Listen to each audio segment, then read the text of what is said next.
Hi,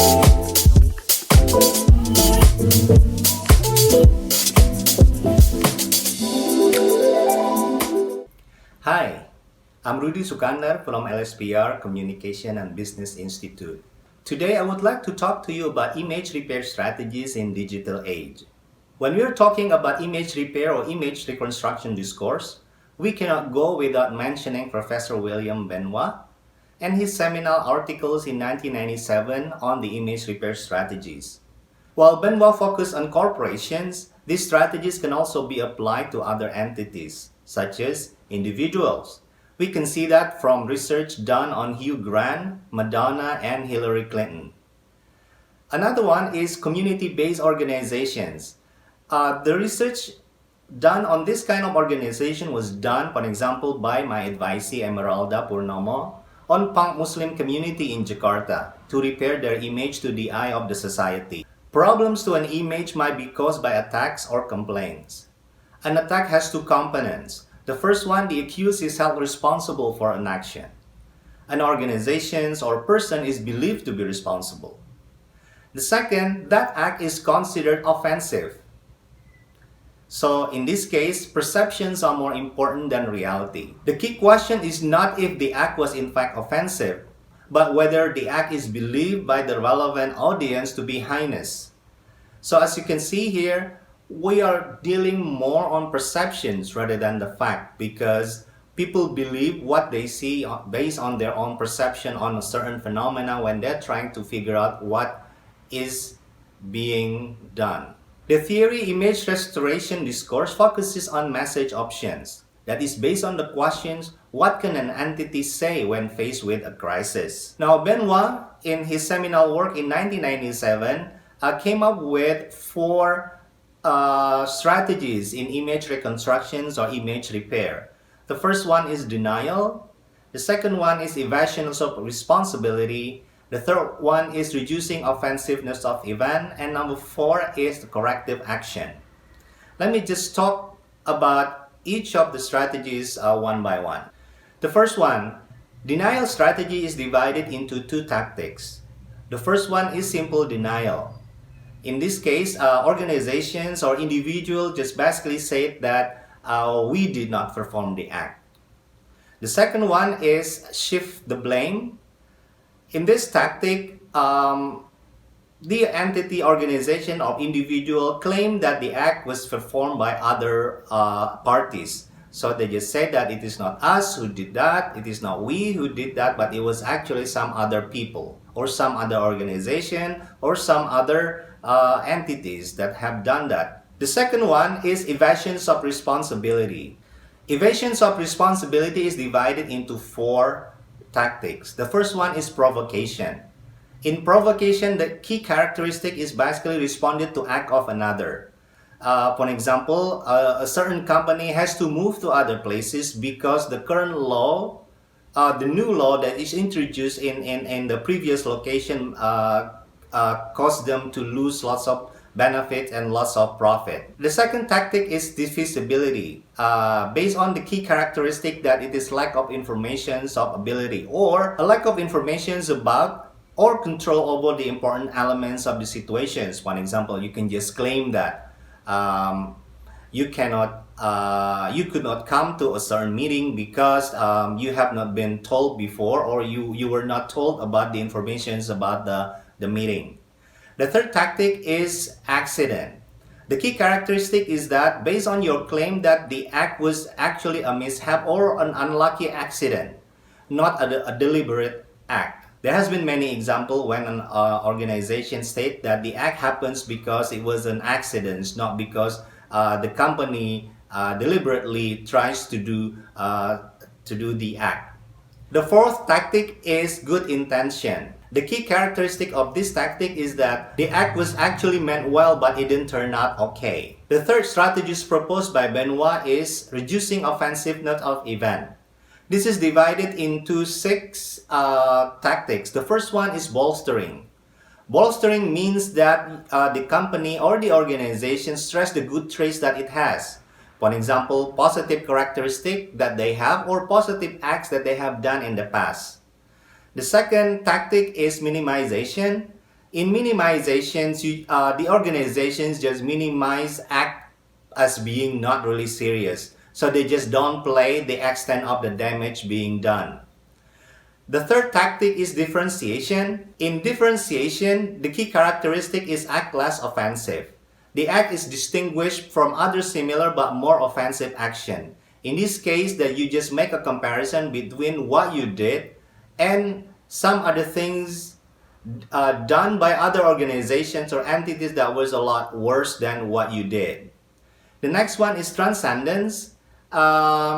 Is based on a more important consideration. For example, you place the act in a more favorable context, more benefit gained than harm caused. So yes, harm has been done, but the benefit is far more than the harm. The fifth tactic for reducing offensiveness of event is attack accusers. This is one of the common tactics done when somebody tries to attack your image. In this case, that you reduce the credibility of accusers. In many examples, we can see, especially in political setting, that we can see that many candidates try to attack other candidates, especially their credibility. The sixth tactic is compensation. In this case, basically the organizations, the individual just reimburse the victim.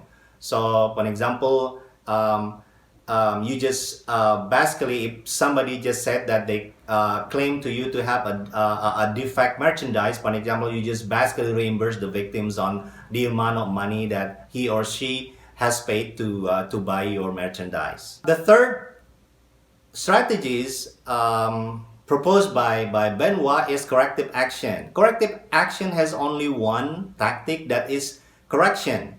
In this case, that you plan to solve or prevent the problem. So you just basically say that we will do our plan we will have a plan to solve or prevent the current problem to not happen again in the future. The last of the strategies proposed by Benoit is mortification. Mortification has only one tactic, that is to apologize. So basically, the organizations, the entity or individual just apologize for the act that has been done in the past. Now it has come to the questions of what has changed in digital world, especially on how we handle attack on image, especially if we want to repair the image in the digital world, because we have certain issues that come at hand. The first one, now we have the extensive use of social media. People everywhere are connected using social media. The second one, it is more interactive mode of communication between organizations and public. People might claim that we are in digital 2.0 and 3.0 and so on. But the key point is that the interaction between organizations, between entities and the public have become more and more interactive than before. The third issue is the incessant spread of hoaxes and false news. Especially now, we can easily be misled by hoaxes or false news that tend to give the impression that it is a legitimate one. The next one is the more use of bots, especially when sending messages, giving the impression that it is the message has been sent by a lot of people. Another issue that comes into hand is the more echo chamber effect.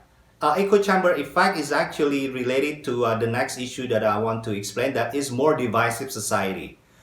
More and more people now are just talking about people in their own group who share the same ideals, the same ideas, and the same opinion as they are. So because of this, then the message that being sent in this group, among the group themselves, is amplified to be much stronger, and then it creates the echo chamber effect. Now, after talking about the issues in the digital world right now, so what has changed in terms of the image repair strategies? What I can say is that more and more people just use the same strategies, but they just use that in a different platform. Right now, all of the strategies mentioned by Benoit, for example, have been have been extensively used in social media, especially during the a political campaign, for example, or in any other situations where an organization is faced with an image damage. But let me just talk to you about the lesson learned that we can get from Indonesian politics, especially with the newer strategies that might be used in terms of repairing an image. The first one is creating competing narratives. In creating competing narratives, usually an organization or an image or an entity usually comes up with a new image to represent the organization. And this here I just divide that into two. The first one is creating a new image. The second one is creating or doing something with an image, or basically you just recycle the image.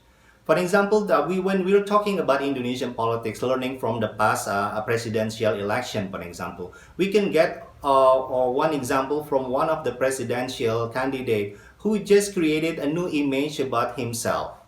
Here that the candidate has had nothing to do, for example, with the Islamic group, suddenly came up as the champion in Islamic, the champions in Islamic cause, for example, in order for him to get more support from the Muslims in Indonesia. The second one that this same presidential candidate did was recycling his image. So his image in the past as a very hardworking person, somebody who has a principle in doing his job, for example, is recycled again and again using the conventional and traditional and also alternative media.